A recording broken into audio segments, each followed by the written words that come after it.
Whoever has the best one wins.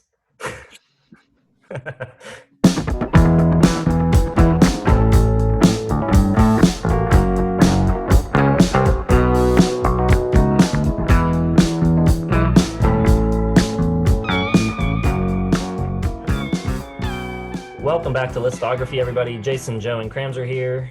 Still talking about the 70s, and today we're talking about some of our favorite musicians. We're going to have some fun and pick a fantasy band lineup for you. This was tricky. Went through a lot of different combinations trying to get something that I thought would actually work and sound good together. And for this, I focused more on players that serve the song a little more and also people that could sing. So I don't have a lead singer in my band. I've got four musicians that all sing. On drums, I'm going with Levon Helm of the band. Rounding out the rhythm section, I'm going with Randy Meisner from the Eagles. On guitar, I've got George Harrison. And on keys, I've got Christine McVie. I think that's a solid band. Not too flashy. I mean, who's going to handle, the main vocals? Who's your star? Or is it going to be like Fleetwood Mac where everybody has a... Yeah, I think it's going to be, I think everyone's going to have a hand in it, probably lots of harmonies on every track. One singer will get it started, and then by the chorus, everyone will be singing. And it seems like obviously George is going to be the main vision and songwriter here, I would imagine. I don't know. Christine McVie is a good songwriter. I went a different route, and I went almost exclusively late 70s, kind of like an all-star new wave art rock band. We're going to go with Debbie Harry from Blondie as the lead singer. I'm going with Stuart Copeland on drums to bring some energy and some coolness to it and really let them stick out.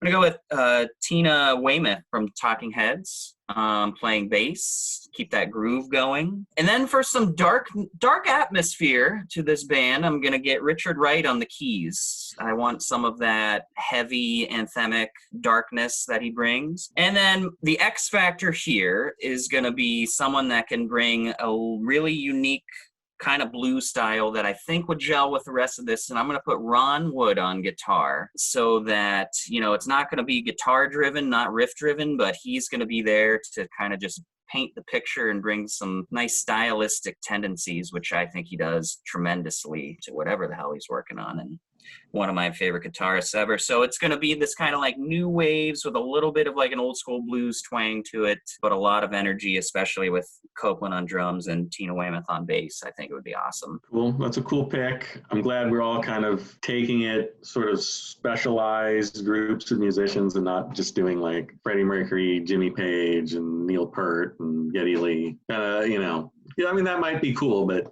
that's not cool. That's not interesting. For my band, I'm going early 70s, kind of a Motown supergroup. So I'm aiming towards an R&B feel. On vocals, I'm going to go with Marvin Gaye. Guitar, I'm going to do Larry Carlton, who did some of the awesome solo work on Steely Dan's later albums, and I feel like he can just play whatever they want him to play. He's not going to butt heads with anybody. He's just kind of there to be the studio perfection kind of guy. Bass, we got to go with James Jamerson to complete the Motown feel. On drums, I don't know if this really works, but I'm going to throw Phil Collins back there. I think he could handle it. I think he'd bring an interesting kind of feel to the band. Maybe throw some prog tendencies in there. He can do some backups. He can do it all. And for keys, I don't know, Stevie Wonder maybe, just throw him back there. He can be the songwriter, do some backup vocals. So I think that would be a pretty sweet Motown rock band right there. That does sound cool. I can't see how Phil Collins is going to be able to be backing vocals with Marvin Gaye and Stevie Wonder, though. It's trying to hear it in my head and sounds, maybe just stick to drums, but... Probably. And now it is up to everybody watching to name these imaginary fantasy bands down in the comments. Give us 3 different band names for each of these groups we came up with. It'd be cool to see some people's fantasy bands down in the comments. Remember, not just picking your favorite musicians, but ones that actually might make sense together. Be sure to hit like, subscribe, hit the bell for notifications, and remember to check down in the description. We've got links to all of our social media accounts down there, Facebook, Twitter, and Instagram. Check those out for exclusives, behind the scenes stuff, sneak peeks into what we are working on, and we will see you in the next video.